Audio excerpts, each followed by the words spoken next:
ভিডিওটা কেউ পরে টান দিবেন না। আমি আজকে কিছু কথা বলবো, কথাগুলো শুনে যাবে। একটা কথা হলো কি, সুখ শান্তি যার কপালে আল্লাহ লিখছে তার কপালে সুখ আছে, তাকে সুখের অভাব নাই। আর যার দুঃখ, তার সারা জীবন দুঃখের অভাব নাই। আমার বিষয়টা হলো তাই। বাবার বাড়ি যাই, ওখানে বাবা নাই মা নাই, ওখানে যেন শান্তি পাই না।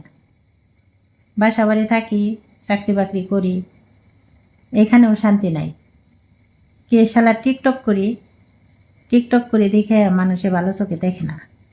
যারা টিকটক করে তারা নাকি খারাপ।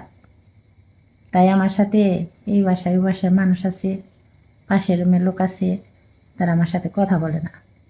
যা সত্য তাই কিন্তু বললাম। তা আমার সুখ শান্তিটা কোথায় আছে বলেন?